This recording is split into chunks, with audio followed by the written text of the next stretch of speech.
And then next up is adding in a phone. So as you can see there, no phones are connected, and it's actually really easy in order to be able to do it. So I'm going to take you through the process of adding a phone in. We're going to start off on the iPhone side of things. So you're just going to make sure that your Bluetooth is turned on and hit Add Phone. Search for your vehicle on your device and select it once it is found. Just connecting to Expedition. Confirm that the pin displayed on sync matches the pin displayed on your device. Pins match up. Do we want to allow contacts and favorites to sync? I'm going to say no for this situation. And it should take a second there. For your safety, connected. Please stay alert to changing road conditions and use Sync's voice-activated features while your vehicle is in motion. All right, so we're fully connected. You can see my phone along the very bottom. So if I just wanted to use Bluetooth audio, I can go this route in order to be able to do it. If I had songs on my phone, I could use that instead. And then as you can see, the phone also supports Apple CarPlay. And then along the screen itself, it's saying, do we want to allow CarPlay with my Expedition? So let's use. And we've also got our 911 assist, so let's turn that on as well. 911 assist is useful because if you're ever in an accident and the vehicle recognizes it's that collision, it's going to automatically dial 911 for us. We hit finish and it's connecting to CarPlay now. Do we want to enable CarPlay? Absolutely, let's enable. Connecting to CarPlay on my phone. Perfect, and a few seconds in and we are fully connected.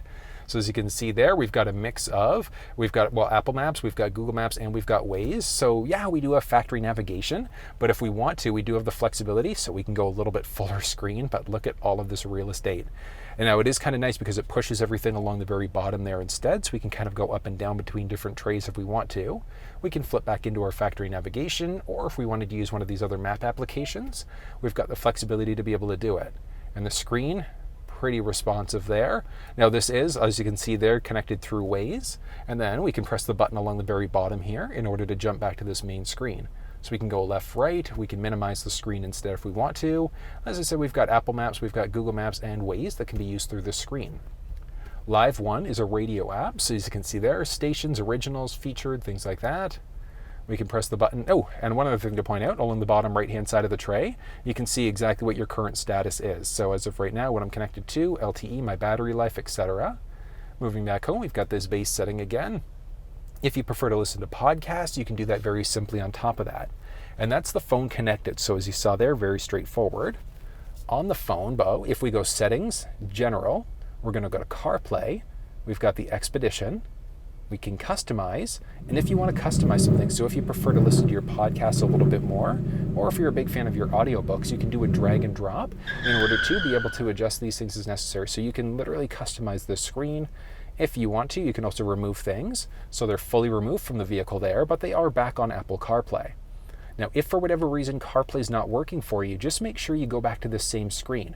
So you go Settings, CarPlay, look for your vehicle, and then make sure that CarPlay is toggled on, because turning it off, as you can see there, CarPlay is now disconnected. So I do need to turn CarPlay back on in order for this to be able to reconnect again, but it's literally that straightforward.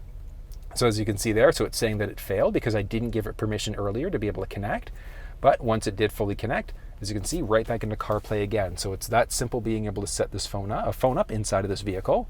We can press there in order to be able to launch back in. As you can see, we've got our favorites, we've got recents, contacts, voicemails, and a number of other options. And then because we are connected through CarPlay, you can see along the very bottom, we've got a few other options available. If we press the little settings button along the very top, we can now add in another phone if we want, or we can look at some other settings. So we can disable CarPlay, we can look at my phone settings now, so we can remove phone, we can connect to Bluetooth media. So if you wanted to listen to your phone audio instead, you've got the flexibility to do it here, but it's that simple setting up an iPhone inside of the Expedition. Now, setting up an Android device is the exact same process. So if you weren't on this screen, let's say we're out of there, and if we are, let's say, on our radio instead. So you're here. If you need to add in a phone, you could just connect back through this way instead. You can go to your settings along the very top, go into our settings. We've got our phone list there. So we've got a few different ways we can get to it. We're just going to hit add phone, and we want to disconnect. So yes, we need to make sure we disconnect. Search for your vehicle on your device and select it once it is found. Okay, and then on our Bluetooth, what we want to do, perfect. So it's automatically connecting. So let's hit connect. Do we want to allow my contacts to sync up? I'm just going to say skip for now. Same thing with the SMS, so I'm going to say For no your to both. safety, please stay alert to changing road conditions and use Sync's voice-activated features while your vehicle is in motion. Perfect, and we are done there. So we're connected. So what I'm going to do is, I can't click off. So I've either got to enable or disable. I'm going to disable to show you how to set this up separately. So if your phone's already connected and you want to set up Android Auto or Apple CarPlay, all we do is go back to this main screen. We go into the phone, so whether that's the iPhone, the Android, whatever the case may be, and then we just go connect Android Auto. And on my phone, we just need to make sure we enable. All right, so in order to continue, 3, 2, 1, we're going to continue there. And it is fully connected. So it is that simple to be able to set this thing up. And as you can see, it just launched right into Google Maps, which very, very responsive, which is great. We've got our minus plus along the right-hand side. One thing I forgot to point out on the Apple side of things, so if we press and hold the voice command prompt on the steering wheel,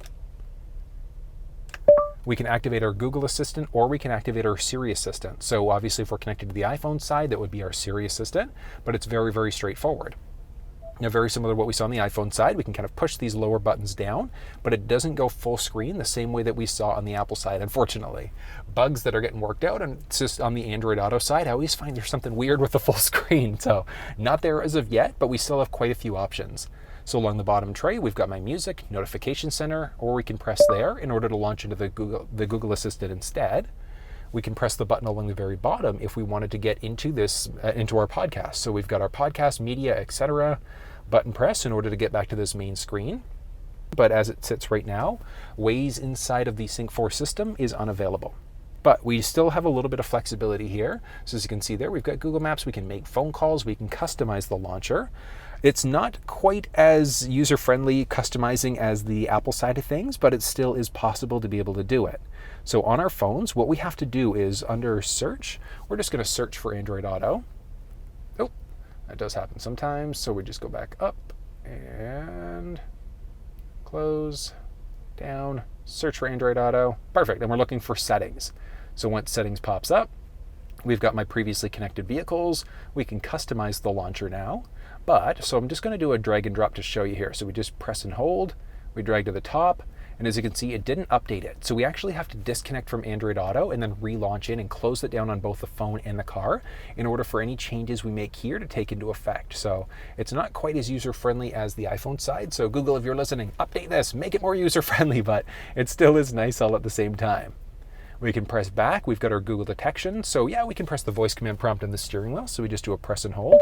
That launches us in there. Or we can say, hey Google, and that's going to launch the assistant instead. We've got day-night mode for maps. We've got my Android Auto while the phone is locked. We can look at our weather, enable, disable, etc. Then we can also toggle the wireless Android Auto system off completely. So if we just never want to use Android Auto, we can permanently lock it off directly on the phone instead. You've got your current version number along the very bottom of the phone, on top of that which the screen is going wonky, but you might just be able to see it there. There-ish? There we go. So if for whatever reason it's not working properly, just make sure that your phone is up to date. Your phone is up to date, but then also your vehicle's up to date. And we'll get into the auto updates as we get into that next part. But that's how we set a phone up and connect to Android Auto, Apple CarPlay. Now if we press this button along the very top, we've got both phones connected. So if we go into the one that we just connected, we've got some settings available. So we've got my ringtone. We can also set it as a favorite. So if you've got multiple devices connected to the vehicle, we can select which one gets connection priority. So I love the fact we've got that option. We can also just do a quick remove if we want to. 3, 2, 1, and the Galaxy that I just set up is now disconnected. And if we want to, we can easily connect back into that other phone instead. Should take a few seconds. And 3, 2, 1, we're fully connected again. So it's that simple, connecting a phone and then setting up Android Auto, Apple CarPlay inside of this vehicle.